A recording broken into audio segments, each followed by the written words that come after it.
11. The hallway was silent as Catherine, now out of breath, reached the door to Father Michael's chambers. The door was old and heavy. She had to use her shoulder to push it open a fraction, then squeezed her way in. As soon as she was safe inside, she shut the door and rested her back against it. She needed a moment to prepare herself for what she was about to find. She moved over to the cabinet beneath the desk and forced her shaking hand to remain still enough to insert the key. Catherine smiled when she heard the faint click of the lock opening. Leaving the key in the cabinet door, she leaned back on her haunches and pulled both doors open. A gust of dust hit her in the face, and she stifled the resulting cough with her hand. There had to be at least 10 identical notebooks inside. She wondered where to start, but figured the dustiest would be the oldest, and as such, would provide the information she needed. She hauled the first book from the cabinet and placed it on Father Michael's chair, which she used as a makeshift table. Using the sleeve of her dress to wipe away the dust, she opened it to the first page. The text was so faded and yellow with age it was difficult to read. Catherine lit the small candle sitting on Father Michael's desk and brought it right up next to the book, which helped a little, but she could only make out a few distinct words, and what she could decipher shocked her. Bludgeoned, tortured, severed tongue. Pages and pages of descriptions of brutal acts against the orphanage's occupants, all documented with precision as if he had simply been making one of his daily mundane reports. Her blood ran cold, and her breathing became shallow. She knew that Father Michael had been covering for Sister Nora, but she hadn't considered the extent of the nun's actions. She had been abusing both the orphans and the staff alike for as long as she had been working in the orphanage. Such inexplicable cruelty from one woman, due to the maleficent powers attached to the ancient crucifix that owned her. And with the help of one man who hid the truth as she continued her sadistic practices. She was so consumed by her own terrified thoughts that she hadn't even noticed that her short breathing had extinguished the candle she was holding. With shaking and sweating hands, she managed to relight the candle and place the book to one side, starting a little pile next to her. She apprehensively grabbed the next book and braced herself with half-squinted eyes for what was going to be contained within its stiff spine. Feeling sick with apprehension at what else she would discover, she grabbed another book. The worn spine opened automatically to the middle page. The text was handwritten in black ink and was set out like a type of ledger.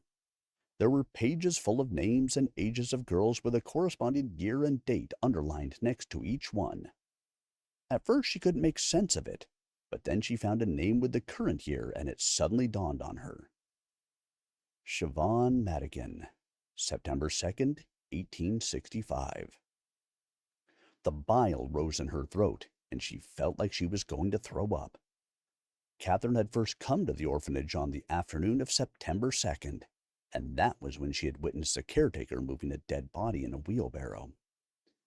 She remembered hearing some of the girls whispering that night, saying something bad must have happened to a girl called Siobhan, as she hadn't come back to the dormitory since Sister Nora had called her into her office. Catherine tried to shake off a feeling of dread as she scrolled down through the rest of the names on the page. Her finger stopped below another familiar name, Aoife Crowley. Her stomach lurched, and her hand flew to her mouth. She rushed to the nearby wastebasket and gagged.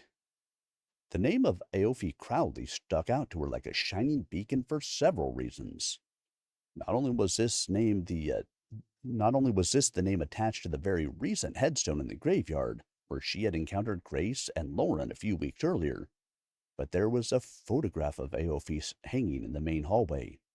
A fake smile that didn't reach her eyes plastered upon her ghostly pale face. Catherine's body felt weak. Her legs threatened to crumple beneath her. The ledger of names was the names of all of Sister Nora's victims throughout the years. Father Michael had kept a record of every single one. She didn't know whether it was because of guilt or the fact that he may have managed to disassociate from the events that made him even acknowledge the vicious atrocities. But, in a way, She was grateful because she now had a thorough understanding of the lengths that Sister Nora could go to. She let out a shaky sigh and caught a glimpse of the little clock on the desk. She had been here for nearly 30 minutes. Mass would be ending soon, and she needed to put everything back in its place before Father Michael noticed anything had been moved.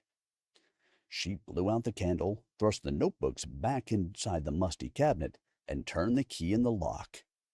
With the key still clenched in her hand, she sprinted back to the chapel, sending gravel flying around her in the process.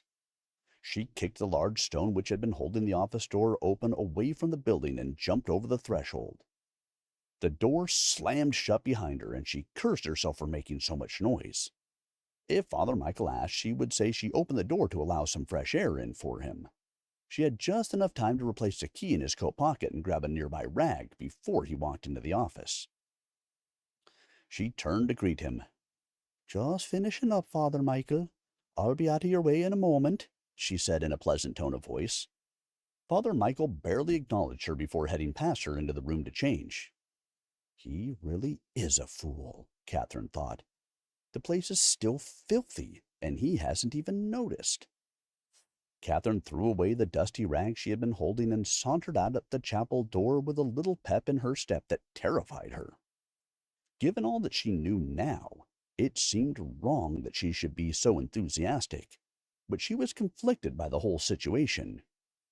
She felt a sense of euphoria at having carried out her master plan with such success, but she was scared stiff about being stuck in an orphanage under the control of a possessed nun who seemed to have a keen interest in her, and there was no one she could trust or turn to for help within these walls. What was she to do now?